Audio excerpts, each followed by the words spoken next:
Good afternoon, everyone. Welcome to today's webinar. We will just got one, so we're going to give it now just a couple of minutes to allow everyone in. Please do, though, feel free in the Q&A box to drop in and say where you're from. It'd be lovely to find out for our organisation or whereabouts you're based in the UK. And yeah, we'll get underway just in a couple of minutes.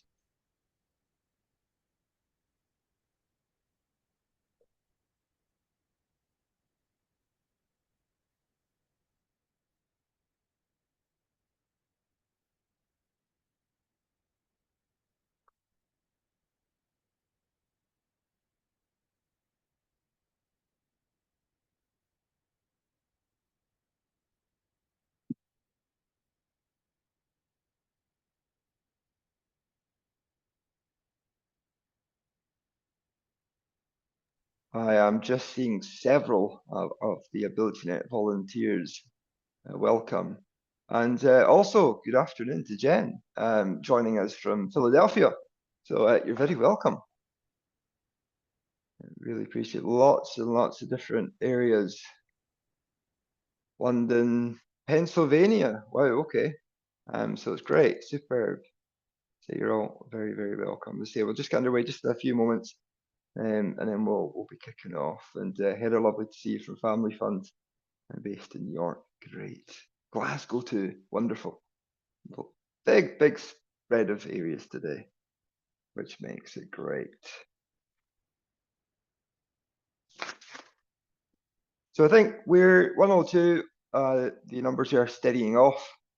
So we'll certainly make a start. So yes, so welcome to today's webinar, how to make digital devices work for you, tech top tips for older users.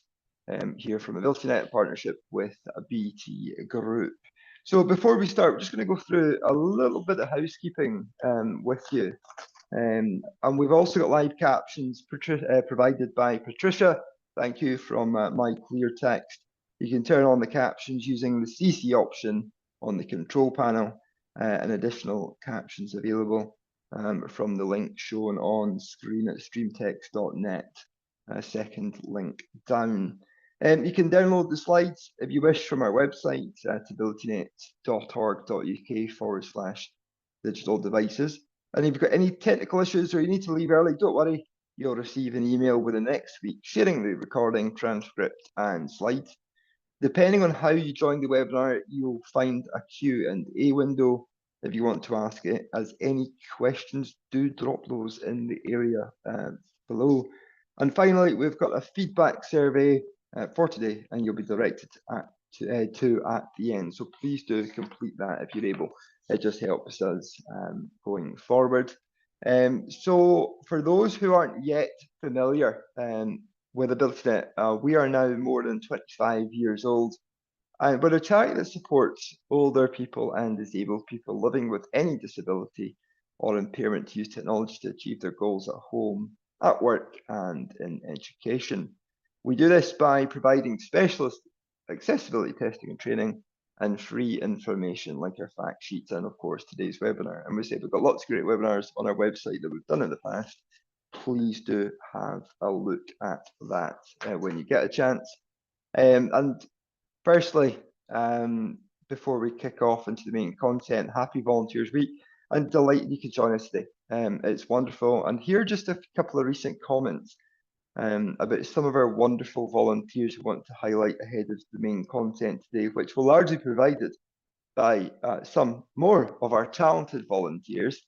And the two that's on screen, it says, Penny helped me set up and navigate my way through the questions online. I learnt my ways to access my history on the tablet. Penny's the best, and I am truly grateful for her help. And another one was very punctual, polite and friendly service. Everything is working great on my PC now. Really excellent service. And I cannot praise the service highly enough. Keep up the wonderful work. And that was about one of our volunteers, Samantha.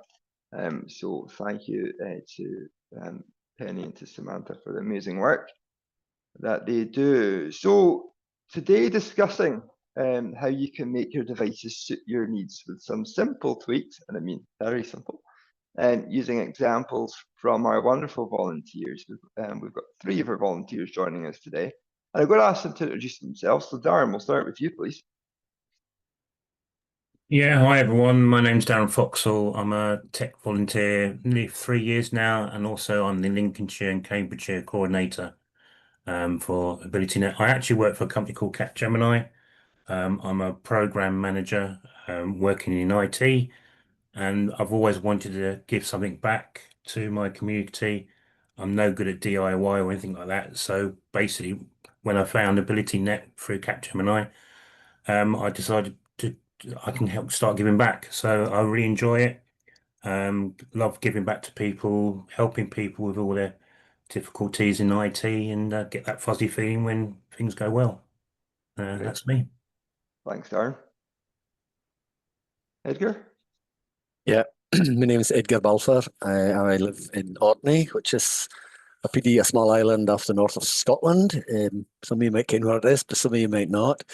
I retired about a year ago and was looking just for something to do to put something back into society, especially in a remote area like this. So the AbilityNet opportunity seemed very attractive. I'm interested in tech and that kind of stuff.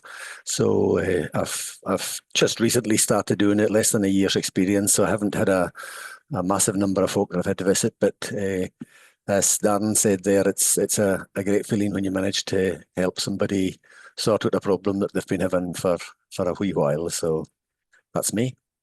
Great. And Simon?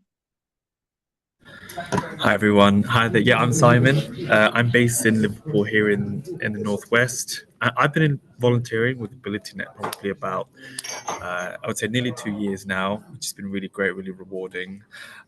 Professionally, I'm a contract specialist working for BT in our central gov space. So I kind of work on projects in the nuclear energy sector. I guess a bit like Darren, a bit like Edgar. I think I get a buzz out of helping people. I think being originally from Poland and moving here when I was very young, I think you often kind of relied on the kindness of strangers, I guess, when things are a bit difficult. So I guess it's a privilege to be in a position now where I've got like the language and the health and the skills to be able to give back. So definitely means a lot to me. Great. Superb. Thank you, guys. And I should have said my name is Chris Grant. I'm the community team lead for the north of the UK and based up in Invergordon and Highlands. So I look after the north, and my colleague Donna, who some of you might have met in the past, she covers the south. We work with our wonderful volunteers, headed up by Sarah Brain, who's head of free service.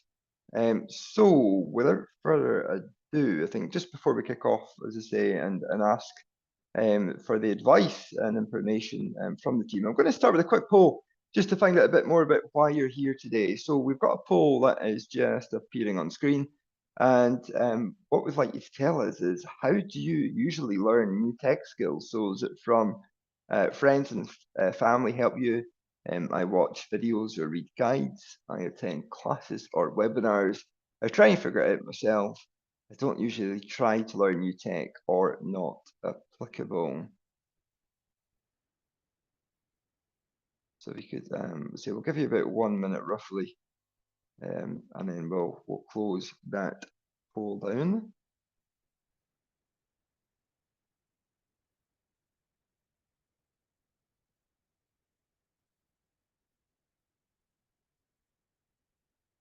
And just a bit of information: if you have joined and if you cannot see the panel correctly, then you can respond in the Q&A panel, or just if you pop your answer in there if you can't use the chat. Brilliant, there we go. So we just closed that off there just now. And quite interesting there. So 18% say friends or family help me. 41% I watch videos or read guides. 11% says I attend classes or webinars, which is great. 26% try to figure it out myself. And 4 people, 5% total, say I don't try and usually learn new tech. So that's where we come in, I hope, and try and support you as much as we can. So Darren, we're going to start with you first. I know you covered a wee bit about it, certainly, in your introduction.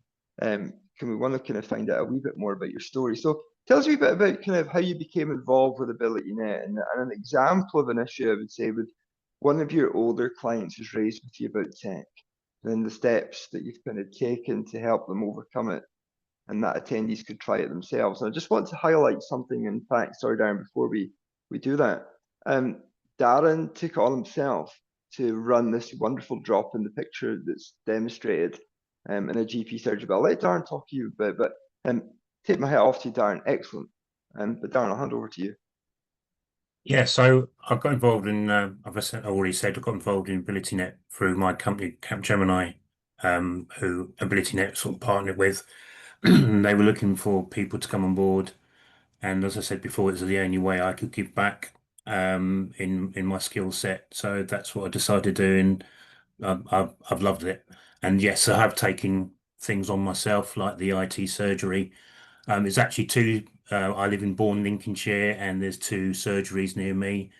And one of them I had a referral through AbilityNet to go and help somebody out who had problems reading his phone and updating his phone, etc.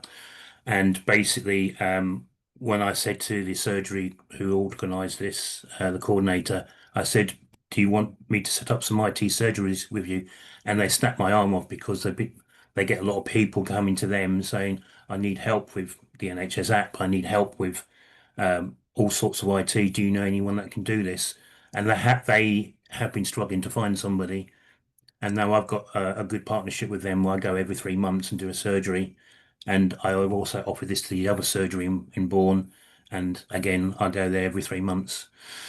So I've had all sorts of calls in particular time. One of them that's highlighted here was a lady that I went to see who was housebound. She couldn't get out very much at all without any assistance from, I think it's Dial a Ride and that sort of charity.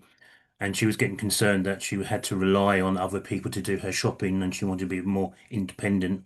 So we set up an appointment for me to go and set up online shopping for her, which she's never done before. So I sat down with her and we discussed which one was suitable. We went through the website. I put down there trolley.co.uk, which offers all different sort of supermarket prices, so you can match which one is the best and which is the cheapest, and then you can open their shopping cart. So she used that, and then she decided to shop with one particular supermarket. I set up an account with her, and we set up a shopping list, and I explained how she could add things to a list, remove things from a list, and that sort of thing. And I caught up with her about a month afterwards, and she was quite happy with her shopping lists and that. Yeah, I've just seen a comment saying the NHS app is definitely not user friendly. It's getting better than it used to be. I think the first part when you actually register it is very difficult because you have to have some sort of connection with your surgery, which not a lot of people did have. So again, I've sat down with people with the NHS app, got them to be registered with their surgery, and then actually registered the app with themselves, and then basically gave them a quick guide on how they can use it, how they can arrange doctor appointments if they can, how to order their new prescriptions and they can. So yeah, it's we've got guides. I think Chris, you probably mentioned later on, we've got guides that we can send people, or you can get download from our website that can explain in a user-friendly way how to use it. Yeah, no, definitely. I'm just seeing a question in the chat there, Jane, saying does the NHS app apply in Scotland? Not currently. It depends on your GP surgery, Irene. And what I would suggest is a lot of GPs have their own app, so it'd be worthwhile speaking to their practice. And kind of keep it on the NHS app, Darren, you touched on it briefly. But what kind of advice generally do you give your, the clients that you support with the app? Or how to use it even, how do you kind of pitch it? So basically, quite a few people that came into the surgery pictured there, they didn't know how to install it. So I sat down and obviously went through, if it's an Android, went through Google Play, installed the app. Then obviously they have to get a letter from their surgery with the registration link, and went through that way. And I just sat down with them and looked at all the options, explained how they can make an appointment, how to order their prescriptions. They could also look at their health records, And if their health records weren't there, I said you need to go back to the surgery, because obviously we're limited to see what we can do and fix. So with the surgery should have their own NHS app expert that can then go through and make sure the registration is correct and the patient record is correct. Great, superb. We'll come back to you later on, but thank you for that. And just to note, we've got some links coming up for guidance films in different languages about how to use the app, in Somali, Arabic, Urdu, Romanian, and in Polish. So next slide as we move on to say hello to Edgar. Edgar, you said earlier in the introduction, you're still quite new to AbilityNet. Can you tell us about the things you found? Found things through as a volunteer. What's like volunteering with AbilityNet? Yeah, thanks, Chris. Yeah, it's as I say, I'm new to this. Apologies for the accent, by the way. Hopefully everybody can understand me. But I found it very enjoyable. I mean, what I was thinking today for the first few minutes is just to maybe some observations that I've seen in my short time. The first of which is that people don't like change. I think elderly people maybe in particular are reluctant to accept or embrace change, but really everybody's a bit like that. We don't like things being different to what they always were, and that can be a sort of fundamental block to older people getting involved with tech. Another thing I've discovered is that a lot of people, elderly people in particular in this instance, confuse broadband and mobile signals. They have a confusion and think that they're both the same when they're definitely not. And older people are also, I've found the ones that I've visited and spoken to, are really frightened about the whole technology thing. They're frightened they're going to break something, that if they click on something, it's suddenly going to make some fundamental problem to them, which is usually not the case. They're frightened that they're going to lose everything if they click something in error. They're frightened that their device is going to stop operating correctly if they make one small error. And none of these things, generally speaking, are true.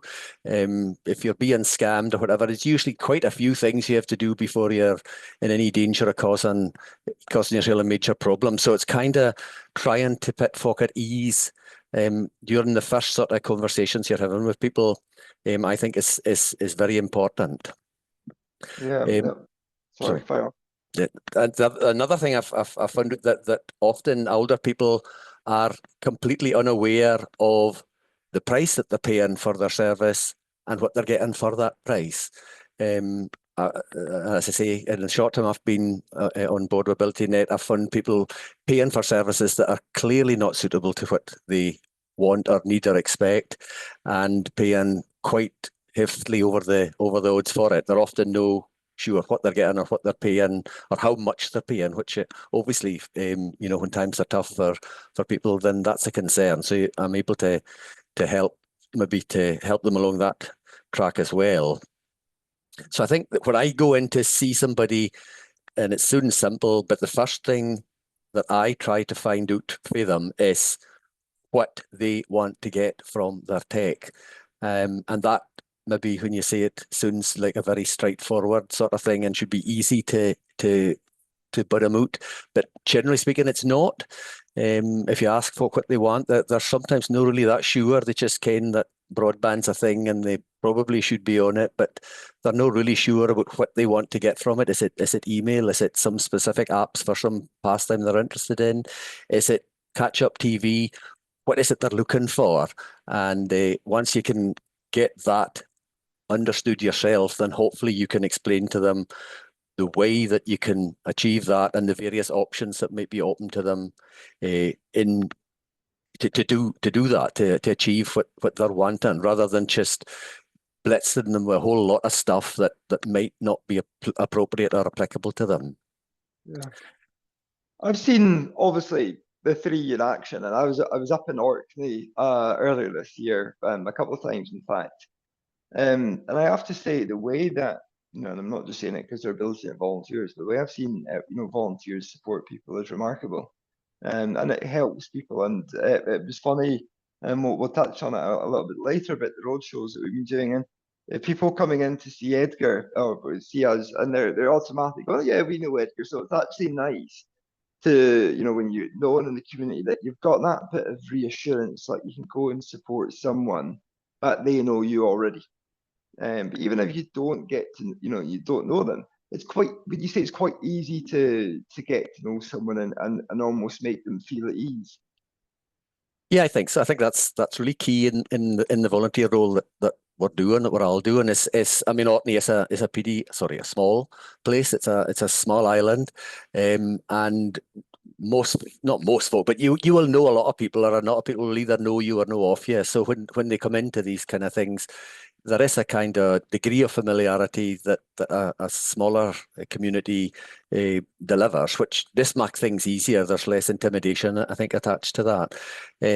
So yeah, and it's just a case of then trying to talk their language, try hard to not use jargon and kind of assume that everybody starts with a level of knowledge that maybe they don't. So it's to try and engage on a level that is appropriate to the buddy you're speaking to, and then once you do that, to try and give them the options and just reduce that fear that I talked about right early on in the chat here, that is pretty much always there. The folk are always fearful. They're frightened they're going to lose their email address, or they're frightened to change on their email address or change on their provider, or there's always a kind of a worry there. But so long as you're not too pushy, and that's a trait that I would tend to have, as people who know me would maybe ken, but you really must not be too pushy. You might come into an environment where you think you know exactly what this person needs, and that might be correct, but what you need to make sure is that you give them what they're comfortable with, whether that's the optimum service or the optimum package or the biggest saving. That's no important. What's important is that you deliver something that they are comfortable with and that delivers on the needs that they have articulated to you. So I think that's the kind of takeaway that I have. I mean, there's a lady that I'm working with, just to finish off with, there's a lady I'm working with just now whose husband sadly passed away relatively recently. He was very tech savvy and just did everything. And now suddenly she's in this house with a whole lot of kit, a whole lot of things, and really very limited knowledge of who any of them work. And it's just trying to talk her through that and to get to a level that she's happy with. Hopefully we'll get there. Yeah, when you were saying hopefully we'll get there, what kind of things are you doing with her to try and help her get to that position? Well, when I went to her property, her broadband, and I know we've a BT person here, so but I have to be honest. I went to her property. She was paying almost £100 a month for 2 megabits per second service. Now, anybody that has even a cursory knowledge of digital services knows that is extremely expensive and extremely slow service. So I've been talking through what the options would be. She also has satellite Sky TV. So there's a whole lot of options that would potentially be there for her, but she has no idea how to access them. She just has taken what she's been given for the last 15 years, and I'm sort of there now to try and maybe start a new conversation with a service that's much more appropriate for her needs.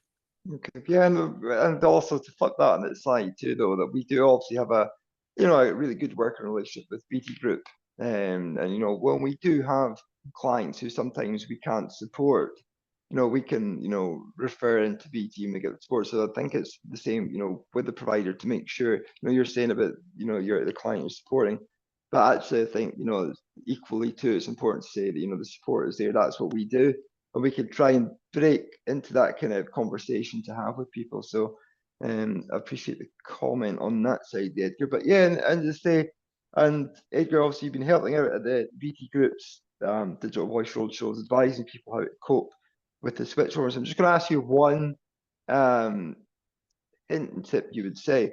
What's the biggest bit of advice you could give to someone about the digital switchover coming, as you would at one of the roadshows? Yeah, I've been a few of them. Yeah, the biggest single takeaway is do not be worried about it. The change that will probably apply to the vast majority of the folks that I've spoken to is plugging your phone into the back of a router instead of into a socket in the wall. It's as simple as that, and folk have such terrified that they're going to get a digger coming in and put new cables in and lose their service. The first thing I say to everybody is there's quite likely hardly any change. You're just going to unplug your phone from your wall socket and plug it into the back of your router. That's it. Great, exactly. And with the amount, and I suppose Darren and Simon, you guys have also been on roadshow duties too. So, and there's things that we all hear, and I've been on them, and you hear people going, "Oh, we need to buy new phones, we need to do this." So, there's lots of great advice on our website, which is at abilitynet.org.uk/digital-voice. And we have a bit of news later on, coming a little bit about assistance with telecare devices, which I'll share with you shortly. So, but thank you, Edgar. And we trust the people in the call that we've inspired some of you to think about volunteering. Not if it's with us, amazing. We'd love to have you on the team, and to join AbilityNet as a volunteer. And we're looking forward to hearing from you. And if you want to volunteer or look for information, you can check out our website. It's abilitynet.org.uk/volunteers. Or alternatively, if you know one of the AbilityNet team, do get in touch with us. And we'd be delighted to have a chat with you. And we're going to welcome back Simon to share about his volunteering story and some of the valuable tech tips. So Simon, tell us about your AbilityNet volunteering journey so far, and I would say your top tips for today. Top things on today. Okay, yeah. So I'm just gonna stress at the beginning though. I've just come off quite a rough cold though, so if I sound a bit nasally and a bit spiky, sorry about that. But yeah, no, it's funny. I was working at BT and I was kind of looking at how I can volunteer, and AbilityNet came up. And I thought I was joining, just like an intro call. I remember Chris was on it, and Chris was like, "No, this is an interview. We're going to talk to you now about this." And the rest was history, because I think since then it's just been, a really great experience. I've gotten to meet so many different types of people and help them with so many different types of queries. I think one of the things that stood out to me the most is seeing the difference even a small amount of support and encouragement can make. I think sometimes people will say, "I just can't do this." And I think it's usually not about ability, it's about confidence. And it's just about enabling people to see it that way. And I think once you've unlocked that, it kind of gives them the confidence to grow. And obviously I find that really rewarding, because I've already said I'm from Poland, and I think we had a lot of help when we first moved to this country in like 2000. So yeah, it just all yeah, it's been incredible. I think in terms of go on. Sorry, fire on. Well, I was gonna segue into a recent example I had. But yeah, so I guess recently I saw an elderly lady, and it was nice because effectively she hadn't touched her laptop since COVID, and she reached out. She said, "Look, I've got 2 laptops, haven't touched them since COVID, and I've got quite an old iPhone. I used to be really proficient at everything, and now I'm just really uncomfortable and really, really unsure." So when I went out to meet her, true enough, neither laptop would turn on. And it was funny because she had quite a suspicious power adapter. Now, when I say suspicious, I mean, looking at it, there's a little light that was blinking and you'd think it must be on. So, but, we kind of investigated it and looked at it together and realized that just don't believe anything it was showing you. We needed just to plug it into the wall, realize all the laptops just needed was just a bit of juice. And yeah, it was a really simple fix, but what it did trigger was a cascade of loads of other stuff that we then went on to talk about, because once she had logged in, because it effectively had been connected to the internet for 2 or 3 years even, it was like a wave of updates kind of hit the laptop. And she was asking me, what are these for?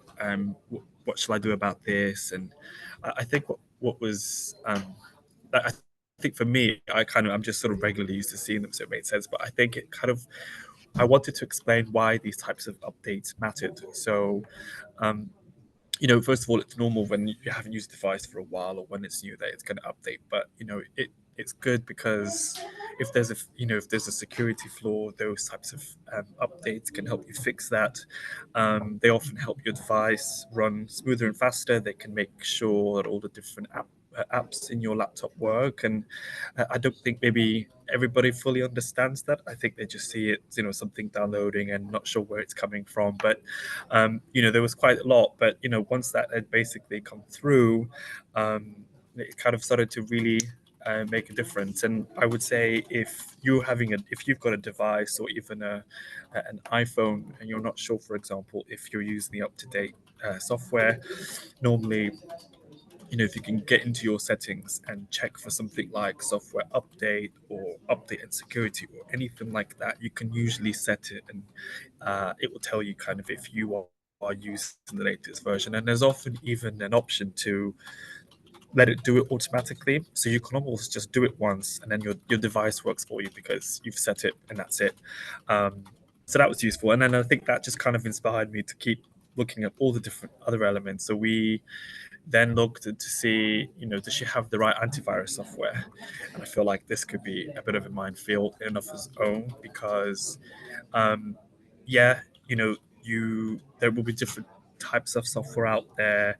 You don't necessarily know what you're looking for, and it could, try and use confusing terminology like VPNs and password protection. And you might get a pop-up to say, if you run this software now, it will help protect you and whatever else. And first thing I did, I think, was to reassure her and say, there's already a lot of safety built in. So if she was using a Windows 10, they have a software called Microsoft Defender, and it's free, it's built in, and it gives you kind of strong baseline protection. But then we went online and we just had a look.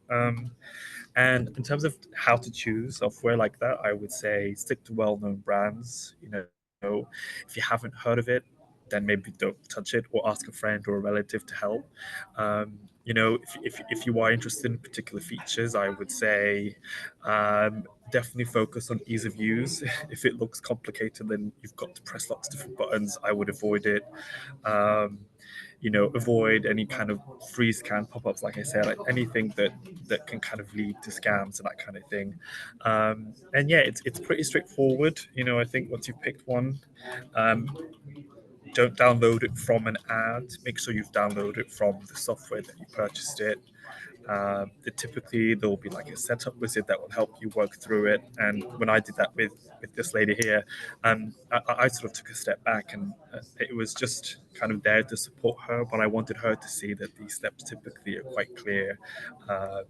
And I guess when you've got somebody, you will be, double checking and asking if everything is making sense. But I guess go back to what I was saying before, it's just that little bit of encouragement. I think she kept reiterating that she can't do this, and I was like, you can. This isn't a skills issue. This is just having a little bit of confidence to sort of take that step and not worry. And then, yeah, I think it was important. And then I guess the final thing, because we got the laptop to work, we had make sure all the updates are installed. We looked at some decent antivirus software. I think that the second time I came back, it was, let's start with her email inbox, because I think in my experience sometimes this could be like the biggest source of problems for some people. I think there are very clever, very sophisticated kind of tactics being used now, and but often you'll find that there are some very obvious clues that they leave behind that you can look out for, that will help you at least stop most of the types of threats that kind of come in. And so again, we just sat down together. I said, let's get up your inbox. Show me an email that you perhaps feel a bit suspicious about. And I think some of the things that came out, I think that would be great kind of tips for anybody listening on this call, is anything that's asking you for urgent, immediate action would be an alarm bell number one. If something like your account is going to be suspended immediately if you don't react, or countdown timers, or really big bold warnings. So the whole idea is to create panic so that you act quickly to do something. And I would say the rule of thumb is legitimate companies will never rush you, right? They will send multiple, often calm reminders. So that for me is always kind of the first red flag if you see it. Yeah. Am I okay for that? Yeah. No, I was just going to say, because I say there's been lots of questions, been great, but no, it's fantastic to say we could keep going on that side, but I'm also conscious of timings things. But just want to wrap up on your side, Simon, with a question that I've got. You've also encouraged your sister recently. I actually learned in the call with Simon a couple of weeks ago. He's encouraged his sister to begin volunteering. Simon, as Darren, is a coordinator in the Liverpool area. So obviously you've inspired your sister to volunteer. How would you inspire others to volunteer? How do I inspire other fathers to volunteer? I have this funny example that I give that I hope kind of makes sense. But I say that sometimes volunteering can feel a little bit like going to the gym, in the sense that you don't always want to go. In fact, most of the time you probably don't want to go, right? You're thinking about it, you've got to get up, you've got to get yourself dressed, you've got to go there and la la la. But you never leave the gym regretting that you did it. You always feel refreshed, energized, really happy, really, really great for doing it. And I think a lot of the time that's how volunteering can feel. I think that you come out of the other end and you almost feel as though you had done a workout, like really refreshed, really rejuvenated. I find that even though I use my spare time to do volunteering work, I somehow find more energy then and then more time to do other things because I feel so kind of like pumped by all of this. And everybody's different, but I'm yet to speak to somebody who says, "Oh, I'm doing volunteering and it's really, really dragging me down and I'm hating it." So I think that would be my one bit of advice. Appreciate it. Thank you. Folks, thank you for that. I'll come back to you just in a moment for the Q&As. What I would suggest, if anyone's got questions, please do start popping them in the Q&A, and we'll come to as many as we can. There's been some great questions.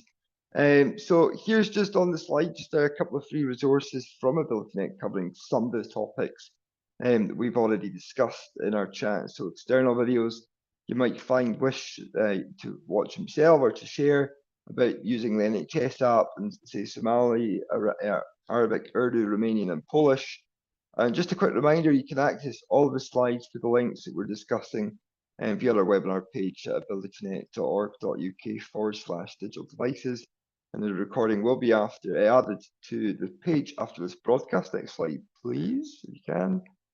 Many of you might have seen in the news as part of AbilityNet's partnership with BT Group, we are helping to raise awareness of what customers need to do to make sure they connect with the analog phone system and goes digital by 2027.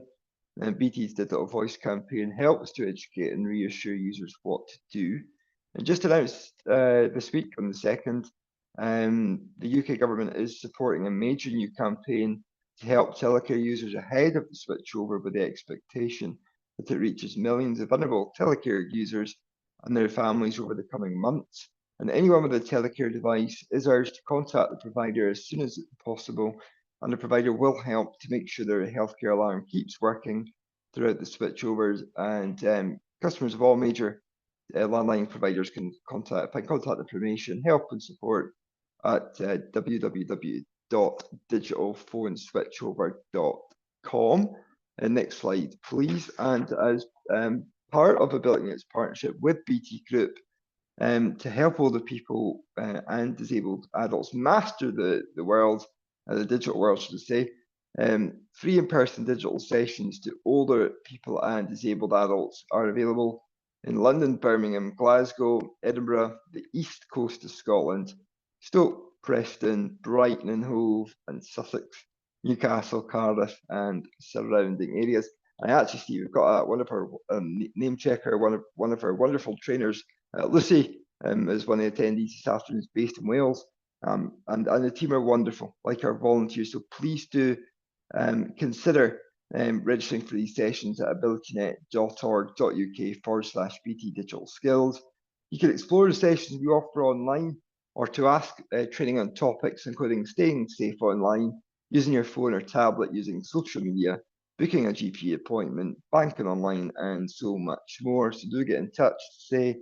And if you don't live in those areas outlined, do give us a call on our helpline, which is 0300 180 0028. And that's been noticing lots of questions in the chat. And do get in touch with us and visit our website. And you can also email inquiries at abilitynet.org.uk, and one of our team can help will connect you with one of our wonderful volunteers like Edgar, Darren, and Simon.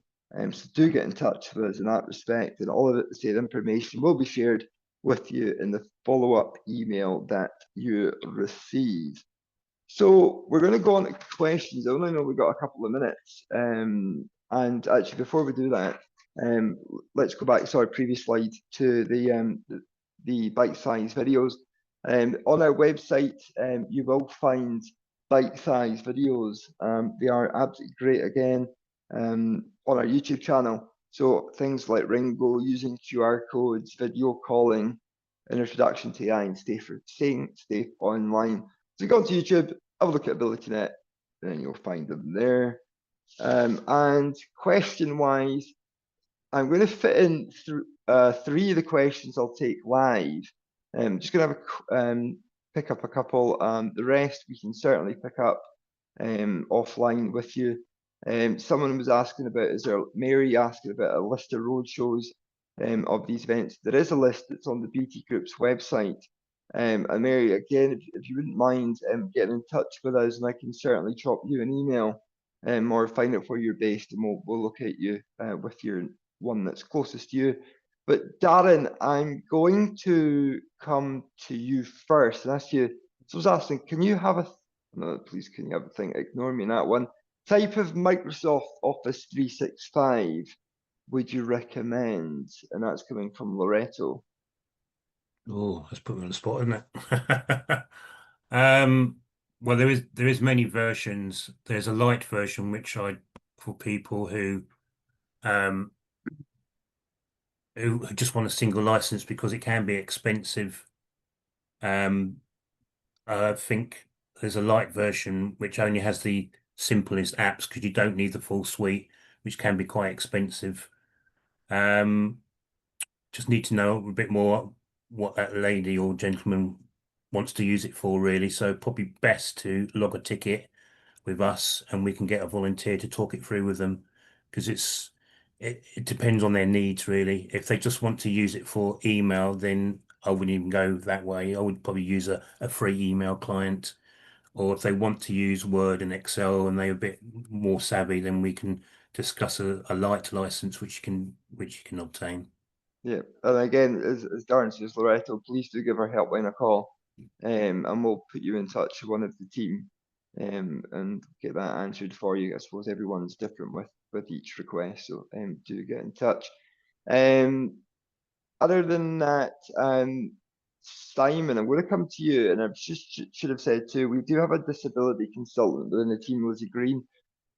So do get in touch if you've got direct questions about health, disability. Lizzie will be able to help us volunteers. But Simon, are there any easy ways for someone with carpal tunnel syndrome who has difficulty holding a mobile phone, pressing the numbers on their mobile, and holding a pen sometimes, able to one, access Zoom, two, playing games on a tablet or their phone to keep their brain active? That's a great question.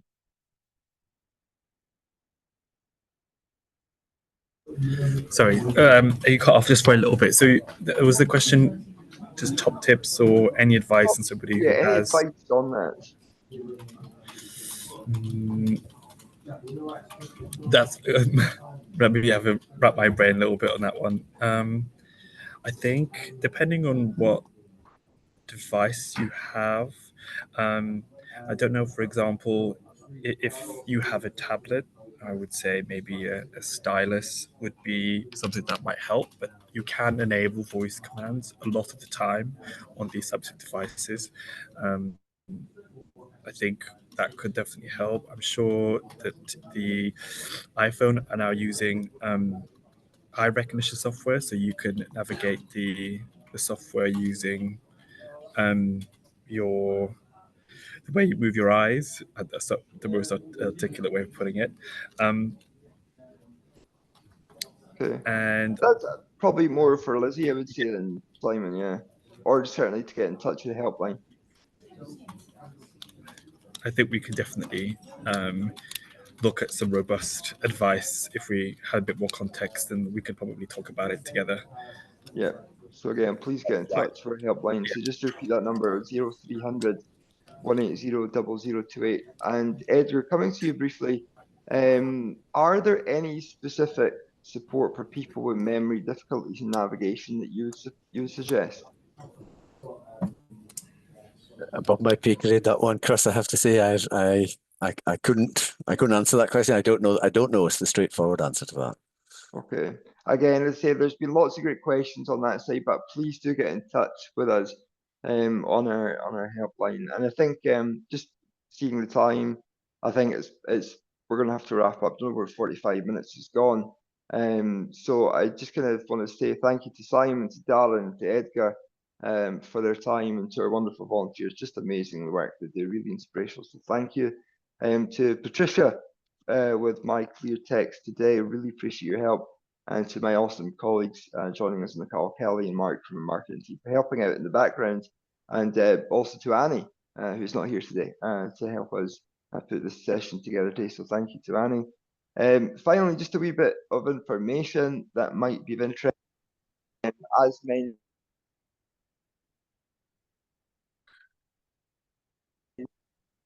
plus a range of free related fact sheets and webinars on our website, which is abilitynet.org.uk, which you can see there on the screen. /@home.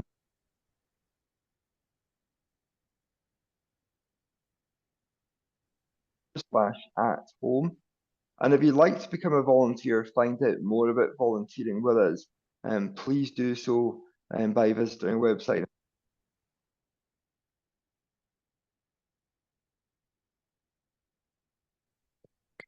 We also run online training sessions on digital accessibility tools, topics even, and inclusion for groups in-house and for individuals. And you can find out more again on our website at abilitynet.org.uk/training. Just for being here today, because we are nice that way. If you use the code AbilityNet Webinar 10, as is on the screen at the moment, you can save 10% on all of our courses. Now, if you're here today from an organization, we've also got options for staff training via e-learning for employees to complete online at any time. So do check that out. And finally, you can sign up to our wonderful newsletter for our latest advice about inclusion and our next free webinars, which you can find on our website at /webinars. And it's actually Dementia Awareness Week in Scotland this week, and was Dementia Awareness Month during May. So we're going to do a webinar on Wednesday, the 2nd of July at 1 p.m, where we'll be joined by a speaker from Dementia UK. And you can find out more again on our website at the link /Dementia UK. So I think without further ado, a huge thank you for joining us today. Do complete the feedback form. We'd love to get your feedback, and we'll be in touch soon. So have a lovely afternoon, and hopefully see you in the next webinar on the 2nd of July.